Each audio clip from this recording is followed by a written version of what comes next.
чомусь не розвився, і зима була студененька, я заморозився. Зима була студененька, літо холодноє. Христос родився. Славімо. І до Нового року, і до Різдва цьогорічного так се стало, що на світ появилися отакі русинські книжечки. Перша книжечка, яку є автором, ну назвімо її так, Потятко. Книжечка дитяча, для дітей старша група садика і перший клас школи. Діти дуже добре ці віршики учаться на пам'ять, і вже виступали і на новорічних святах, і під ялиночкою виступали, дуже добре того іде. Слідуюча книжечка вже адресована дорослим, називається «Сім тайстринок». «Сім тайстринок», ну тайстринка – це таке слово, яке не перекладається ні на які мови. То не може бути 7 сумочок, 7 там рюкзачку, але 7 тайстринок. Книжечка вже адресована дорослим читачам. Усі люди, які файно колядували і які люди файно виступали там під ёлочку, цю книжку отримують обов'язково у подарунок. Книжка була презентована вже в Хусті, у Виноградові, і зараз ми її презентуємо у Мукачеві. Слідуюча книжка, яка хоче з'явитися на світ, називається «Закарпатська казка». Отака дуже красива, дуже ілюстрована. Ну, Бог дасть, вже після цих свят закінчиться, і ми вже цю книжку великим тиражом пустимо в світ «Нехай люди». Це мав бути закарпатський перший повноформатний мультфільм, але виготовився вийшло в виді книжки, ще як мультик не з'явився. А слідуючу книжку покаже тепер теж така різдвяна новорічна книжка. Юрій Юрійович Мельник презентує нам.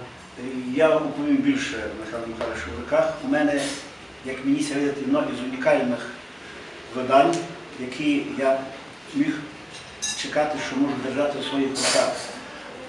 Видала її Світова Рада Русинів.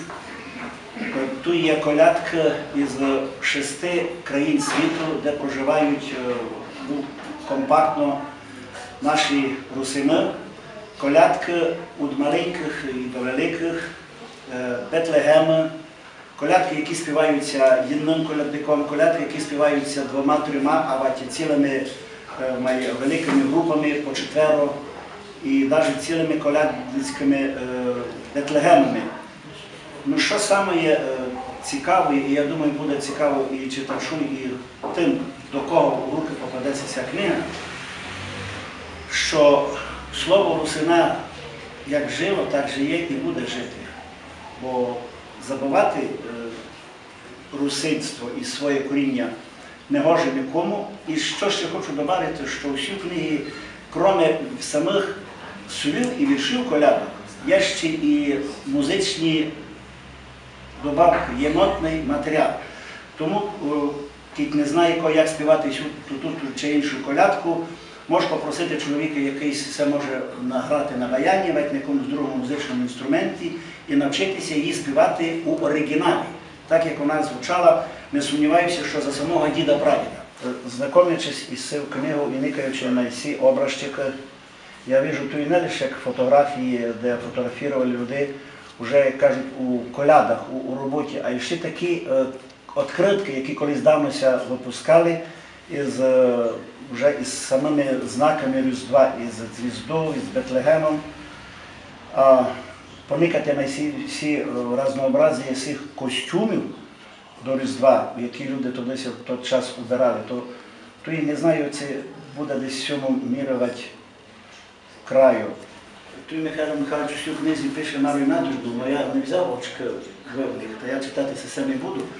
І що саме має, як на мене, цінно є, ото це дуже інтересний диск, на якому записано у відео, у живому, як люди колядують наші колядки, русинські колядки.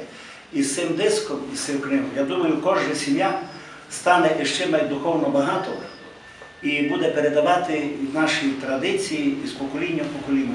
Нянько синові донечці, донечка вже своїм дітям, дідик буде передавати своїм онукам і правнукам. І тому всіх із Різдвом. Христос родився. Слава Богу.